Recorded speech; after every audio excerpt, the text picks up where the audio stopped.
네, 밖에 지금 비가 오고 있습니까?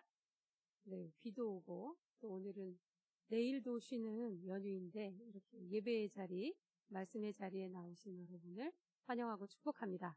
그러면 우리 기쁘게 옆에 있는 분에게 축복의 말 나눌까요? 하나님께서 당신을 기뻐하십니다. 전해주십시오.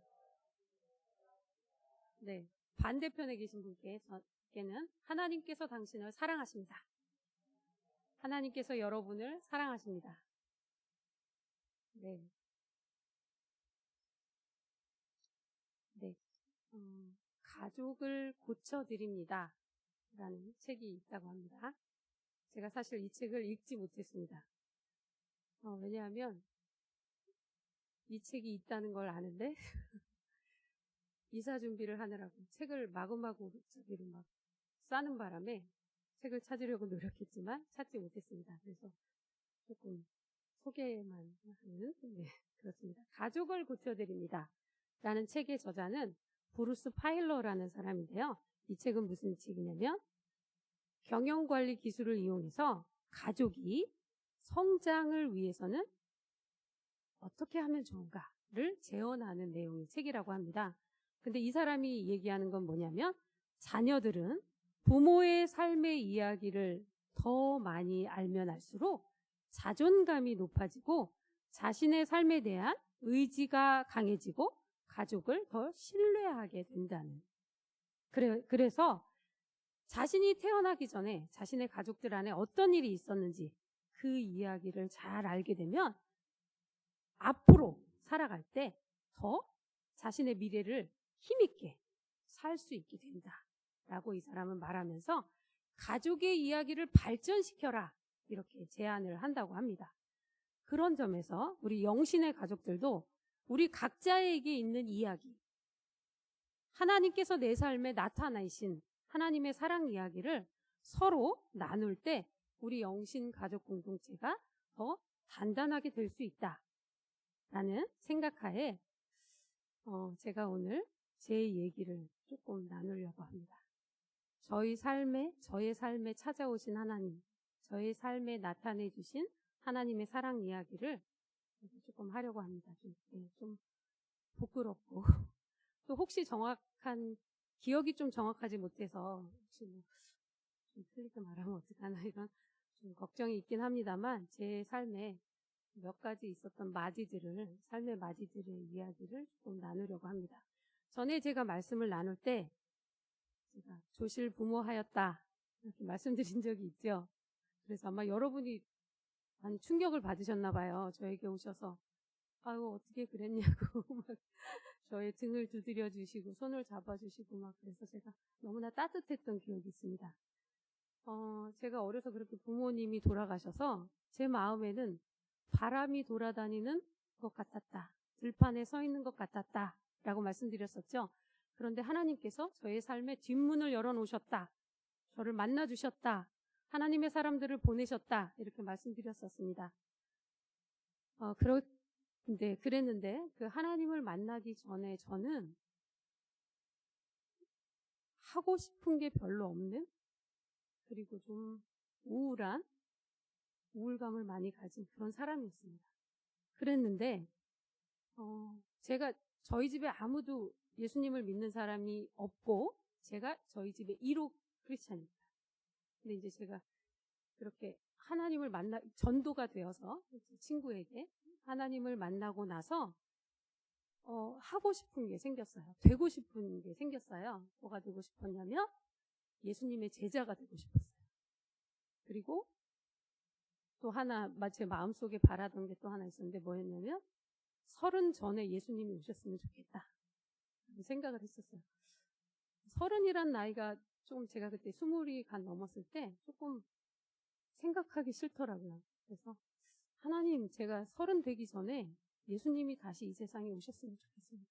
그때 부활에 재림해 주세요. 막 이런 저 나름의 그런 기도를 드리고 했었는데 어느 날 전도사님께서 저를 부르시는 거예요.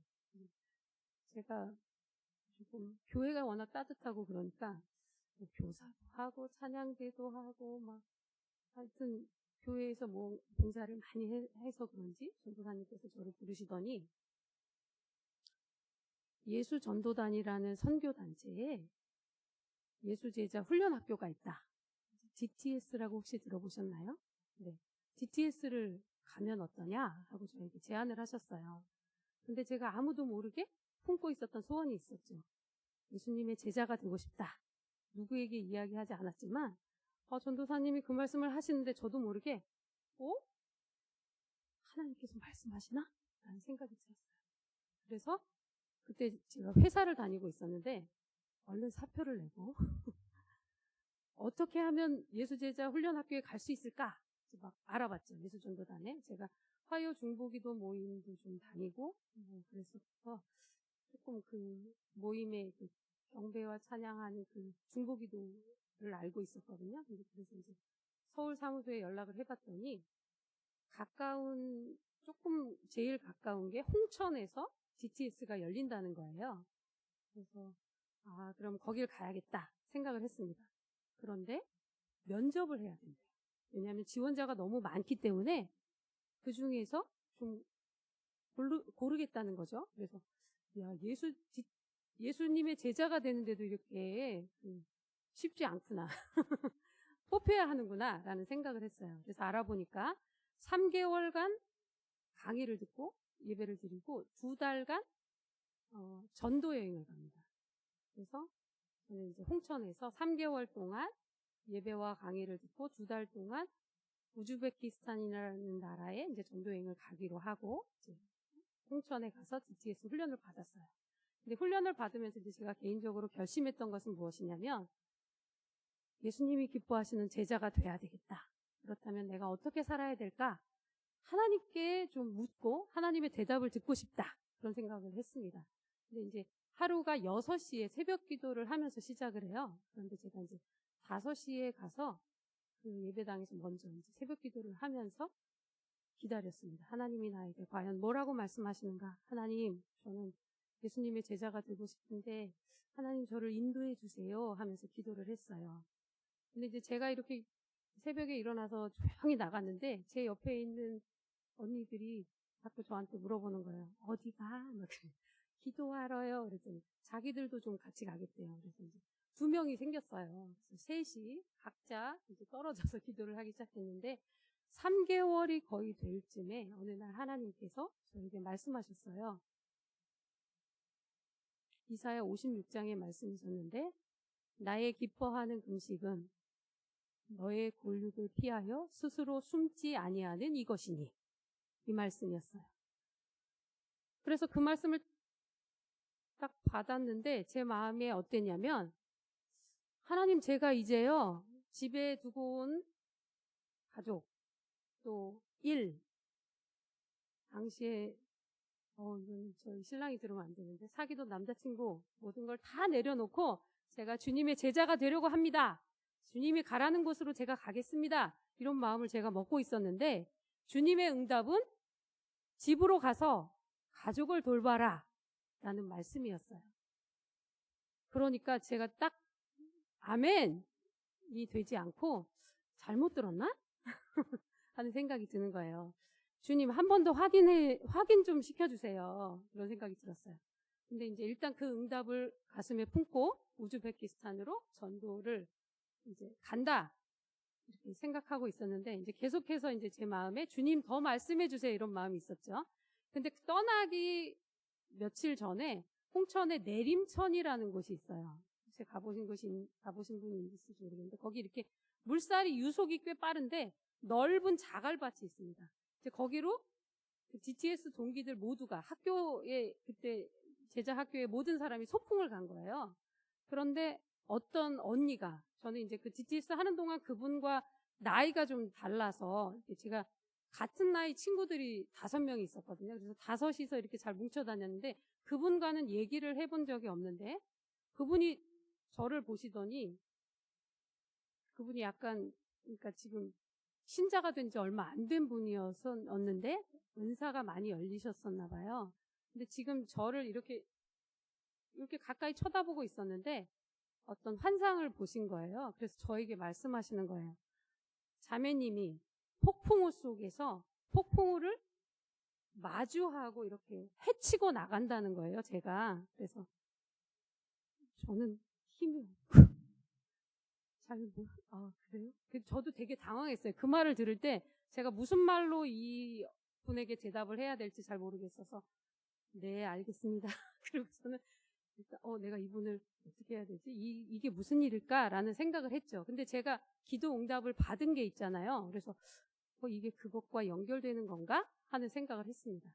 근데 우즈베키스탄을 가는데 2개의 조가 갔어요. 한 8명, 9명 이렇게 편성된 조에서 아까 그 언니가 저희 조가 된 거예요. 그래서 이제 준비 모임을 함께 하면서 이 언니를 알아가기 시작했어요. 근데 이 언니가 초등학교 교대를 나왔더라고요. 그래서 교사를 준비하고 있었던 사람이었던 것 같아요. 함께 전도여행을 마치고 돌아왔어요. 2달간 전도여행을 마치고 돌아와서 속초에서 그 전도여행을 정리하는 모임을 하는데 저는 아직 제 삶이 정리가 안 된 거예요. 주님의 응답으로. 근데 이제 간사로 위탁을 할 것이냐 말 것이냐 이렇게 무슨 위탁 서류를 쓰라는 거예요. 그러면서 이제 간사님들이 저에게 간사로 위탁을 해라. 예수전도단에서 좀 일을 해라. 이런 넌지시 그런 얘기들을 했는데 응답받은 내용이 있어서 어떻게 해야 하나 고민하다가 그걸 쓰지 않고 집으로 돌아갔습니다. 집으로 돌아가서 이제 집 근처에 있는 교회에 가서 기도를 하면서 하나님의 응답이 무엇인지 알게 해주십시오. 하나님의 일을 이루어 주십시오. 이제 그렇게 기도를 했는데 아무 일도 일어나지 않더라고요. 2주 동안. 그리고 간사 위탁 교육을 부천에 있는 새소망 소년의 집이라는 고아원에서 했는데 그곳으로 그냥 갔습니다. 제가 그 위탁서를 쓰지 않았는데 한번 갔어요. 그냥 갔더니 간사로 받아주더라고요. 그래서 교육을 받는데 간사 위탁 교육이 총 2주였는데 첫 번째 주 금요일 밤에 근데 참 그 언니도 올라온 거예요. 이 언니는 부산 사람이거든요. 그래서 이제 둘이 같이 금요 철야를 했어요. 우리 오늘 기도 좀 하자. 그러고서는 그 새소망 소년의 집 그 고아원 안에 교회가 있거든요. 근데 그 교회 본당을 열어놔요. 누구든지 와서 기도하라고. 그래서 이제 둘이 들어가서 밤새도록 철야를 했습니다. 근데 둘이 엄청 울면서 기도를 한 거예요. 근데 다 너무 지친 거예요, 둘 다. 그래서 갑자기 우리 목욕 갈까? 그러고서는 근처에 부천 근처에 그냥 어디 열린 목욕탕에 들어간 거죠. 그래서 이제 물을 틀고 막 씻으려고 하는데 밖에서 김선아 부르는 거예요. 난 이 동네에 연고도 없고 아는 사람이 없는데 누가 나를 찾는 거지? 그래서 일단 이제 막 물기를 대충 닦고 나갔어요. 그랬더니 제가 오빠가 셋 있거든요. 오빠가 위독하대! 그러는 거예요. 그래서 그때부터 이제 막 눈물이 흐르고 뭘 어떻게 해야 될지 모르겠는데 그냥 옷을 입고 막 나갔어요. 나갔더니 오빠가 위독하다. 그래서 어떤 오빠가 위독하냐? 그렇게 물어봤더니 모른대요. 그래서 병원이 가양동에 있는 병원 이름이 지금 부천에서 이제 그 병원으로 택시를 타고 이제 막 갔어요. 뭐 어떻게 됐는지 모르겠어요. 근데 막 사람들이 타타타타타 막 택시 다 타더라고요. 막 아마 GTS 같이 위탁 교육을 하고 있던 사람들 같아요. 그래서 가양동에 잠실대교를 건너면 있는 그 병원에 도착을 했는데 병원에 들어갔더니 제가 아는 사람이 그 병원 로비에 너무 많이 있는 거예요. 저희 친척들, 오빠들의 친구들이. 근데 이제 저희 막내 오빠가 이제 저를 보더니 막 울면서 저 손을 붙잡고 이제 막 얘기하더라고요. 지난 밤에 이제 저희 큰 오빠가 교통사고가 크게 났는데 머리와 코가 깨지고 장이 파열되고 다리가 부서져 있는 큰 사고가 났던 거예요. 차를 뽑은 지 얼마 안 됐는데 차는 폐차를 시켰고 저희 오빠는 이제 경기도 광주 일원에서 사고가 났는데 거기서 빨리 처리를 못하고 이 잠실 쪽으로 이제 환자를 끌고 다닌 거죠. 근데 너무 과다출혈이 돼서 수술을 할 때는 의사가 밑에 혈압이 40까지 떨어져서 수술을 해도 살릴 수 있을지 모르겠다. 그렇게 얘기를 해서 봐야 하는 가족이 있으면 모든 가족을 불러라 이렇게 얘기를 했다는 거예요. 그래서 이제 저희 오빠가 이제 저를 찾아서 예수전도단 모든 막 나오는 곳곳마다 이제 그 밤에 막 전화를 한 거죠. 그래서 새벽에 저에게까지 소식이 닿은 거고, 제가 이제 거의 해가 뜰 무렵에 이제 거기 도착을 한 거예요. 다행히 저희 오빠가 파열된 장을 다 자르는 수술을 하고 밖으로 나왔어요. 죽지 않고. 그래서 중환자실에 있는데, 이제 제가 중환자실에 들어갔는데, 이제 이런 부분이 다 깨졌기 때문에 몸에 너무 피투성이고 정신이 이제 의식이 없는 거예요. 수술실에서 나오긴 했지만, 그래서 이제 제가 막 오빠 그러고 막 불렀는데, 제가 이제 좀 약간 중환자실이었는데 부른 거죠. 조용히 했어야 되는데, 근데 그때는 의식이 돌아오지 않더라고요. 그래서 이제 나왔는데, 당시에 저희 집이 어떤 상황이었냐면, 저희 오빠가 저는 오빠가 셋 있는데, 저희 큰 오빠가 18살, 이쪽 오빠가 15살, 작은 오빠가 12살이 많습니다.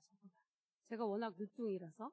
사고가 난 오빠는 18살 많은 오빠였는데, 그 오빠가 이제 다니던 회사를 정리하고 집을 팔고 대출을 많이 얻어서 가락시장에 새로 장사를 시작한 거예요. 가락시장에 어려서부터 친한 친구가 거기서 터를 잡고 있었거든요. 근데 그 오빠는 워낙 돈이 많아서 아주 편하게 이제 큰 어떤 업체를 운영하고 있었고, 저희 오빠는 조합원들만 들어갈 수 있는 가락시장에 가게를 인수한 거였어요.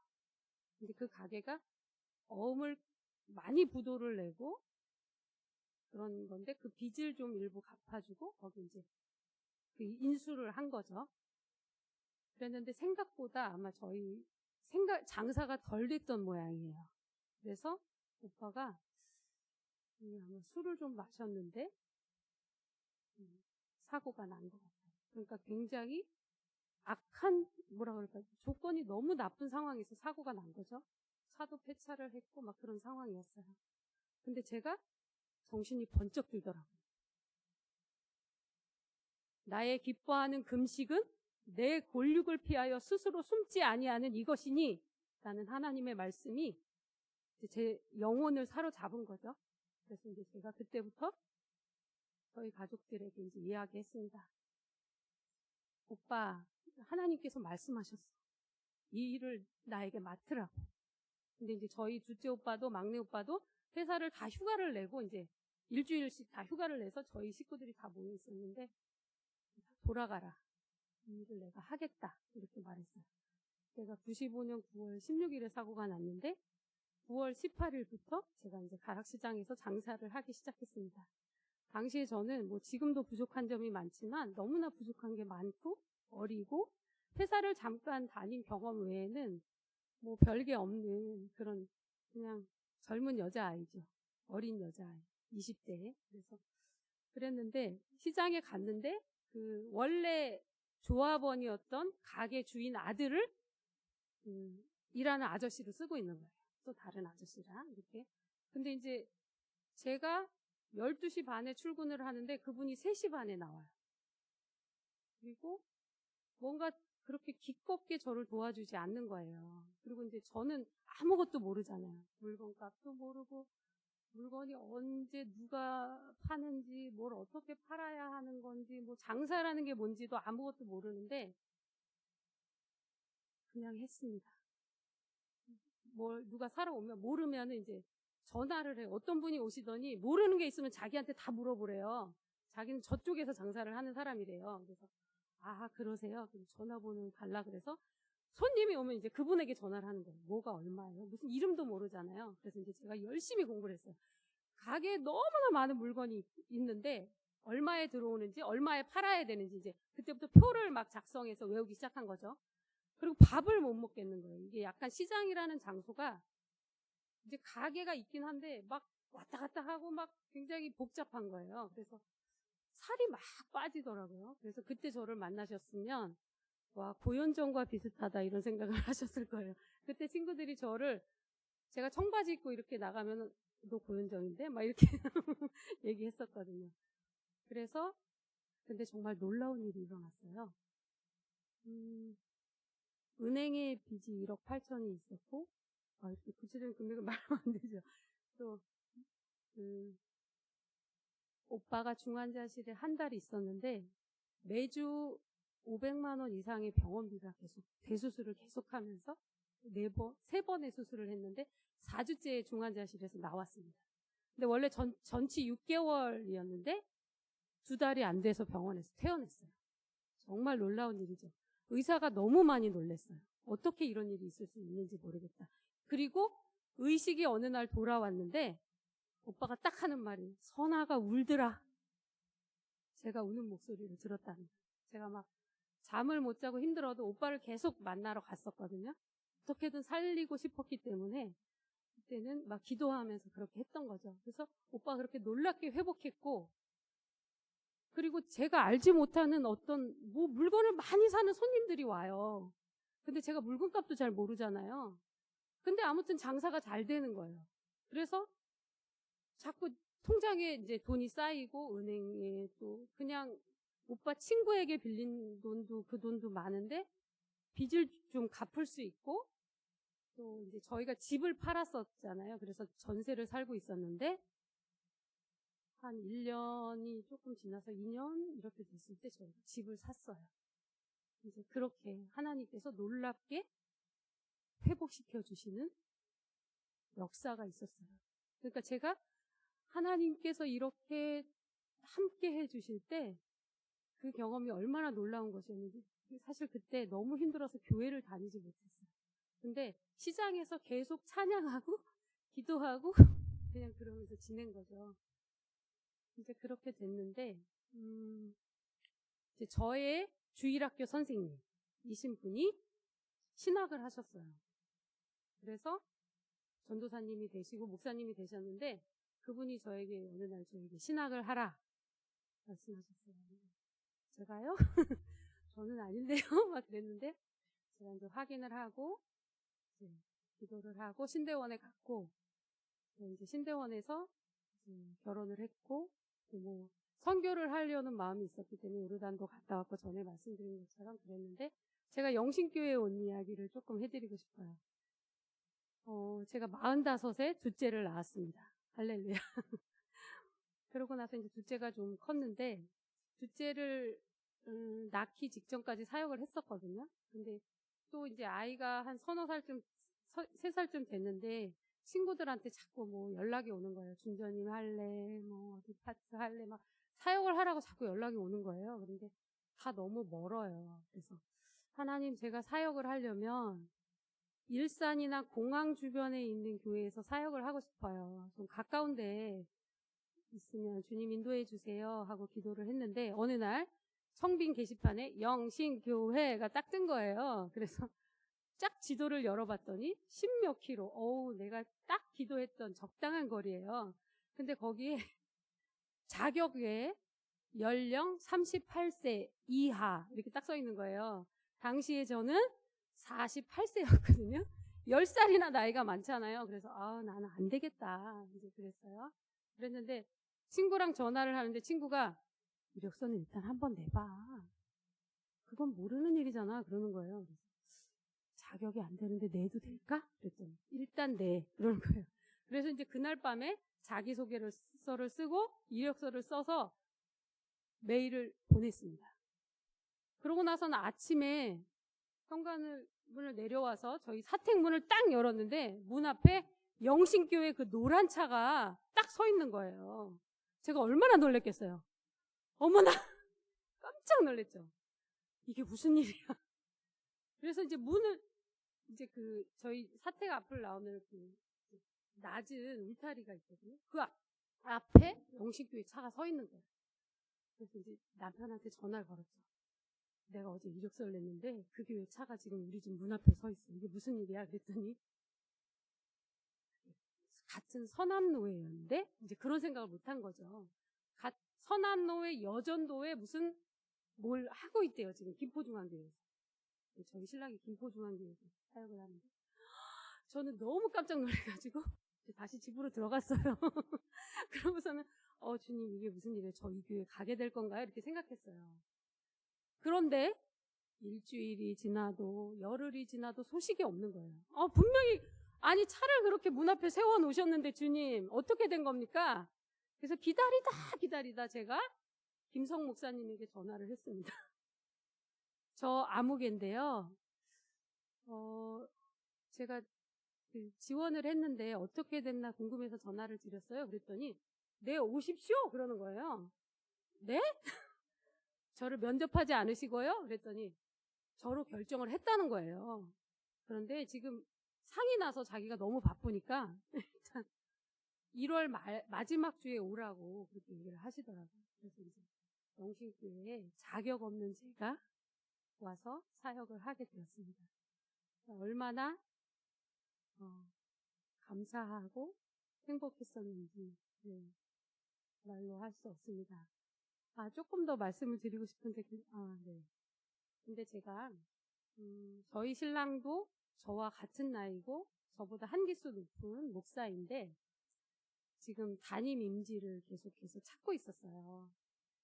근데 거의 한 7년 가까이 6, 7년 가까이 임지를 찾는데 될 듯 최종에 올라가고 막 이렇게 하는데 자꾸 안 되는 거예요.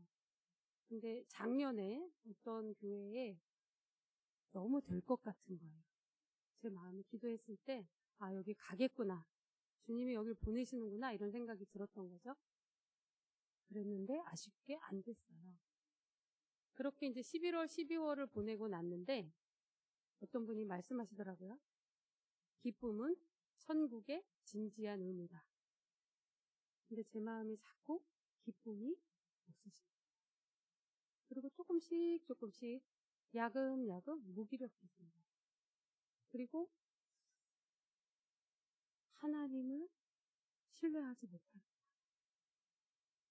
그런 생각들이 그러면 하나님이 부르시긴 부르셨지만 하나님은 우리를 책임져 주지 못하시는 분인가? 하는 생각이 들기 시작합니다. 그러니까 자꾸 제 마음이 무기력해지고 가라앉더라고요. 그런데 올 여름이 되기 전에 어느 날 유튜브로 어떤 분의 말씀을 듣는데 그 말씀을 들을 때 하나님께서 저를 이렇게 비춰주시는 거예요. 저를 비춰주시는데 제가 함부로 하나님을 재단하고 하나님을 믿지 않더라고요. 그리고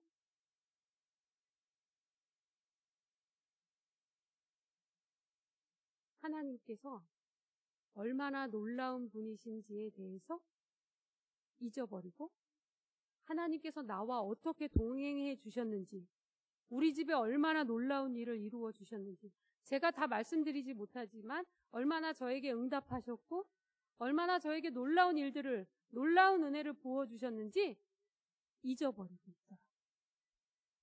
하나님을 기뻐하지 않더라고요. 그런 저를 발견하고 그리고 하나님께서 저에게 그렇게 말씀하시는 거예요. 무엇이 되려고 하냐고. 하나님은 저를 사랑하신다고. 그리고 제가 하나님 사랑하기 원하신다. 하나님의 살아계심을 증거하는 사람이 되기를 원하신다는 거예요. 근데 저는 제 남편이 담임 목사가 됐으면 좋겠는 거죠. 그래서 그게 아무것도 아니라는 것을 주님이 이렇게 저에게 비춰주시는 거예요. 그래서 그날부터 제가 입을 닫기로 했습니다. 새벽 기도에 가서 입을 닫고 귀를 열고 하나님이 뭐라고 말씀하시는지를 듣기로 했어요. 근데 저에게 그 8살짜리 아들이 있는데 이 아이가 귀신같이 제가 새벽 기도를 가려고 4시 35분에 일어나면 자꾸 일어나는 거예요. 그래서 같이 자자고 자꾸 저를. 그래서 이제 5시가 돼도 이제 그 아이를 어떻게든 재우고 다시 이제 5시가 돼도 조금 늦어도 가는 거예요. 5시 5분에도 가서 이제 앉아있기 시작했습니다. 하나님, 제가 입을 닫고 귀를 엽니다. 하나님 저에게 말씀해 주세요. 그랬더니 이제 하나님 저에게 금방 말씀하시지 않더라고요. 근데 이제 새벽 기도를 계속 가고 있는데 어느 날 남편이 얘기하더라고요. 오늘 새벽에 하나님께서 이제 내가 한다 하고 말씀하셨어요. 그래서 할렐루야. 그리고 하나님이 말씀하시는구나. 그리고 하나님이 제 마음을 만지기 시작하셨어요. 걱정하지 말아라. 염려하지 말아라. 제 마음을 계속 만져주시더라고요. 그래서 제가 뭘 했냐면 담임 목사가 된 것처럼 준비를 시작했어요. 저희 신랑이 이제 새 교회를 냈는데 첫 번째 교회에서 안 됐다는 연락이 왔어요. 그래서 그랬지만 여보, 제가 이제 말은 하지 않았어요. 담임 목사가 된 걸 축하해. 그리고 넥타이를 5개 주문했습니다.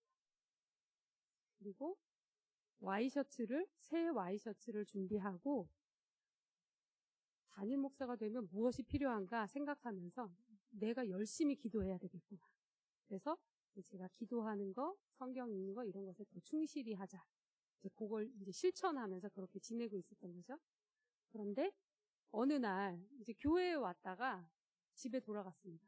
근데 저희 작은 아이가 닭백숙을 해달라고 며칠 동안 조르는 거예요. 그래서 김포 5일장에 닭을 사러 갔는데 갔더니 지갑에 돈이 하나도 없는 거예요. 그래서 신랑한테 전화를 했어요. 여보, 나 닭 사러 왔는데 돈 좀 갖고 오라고.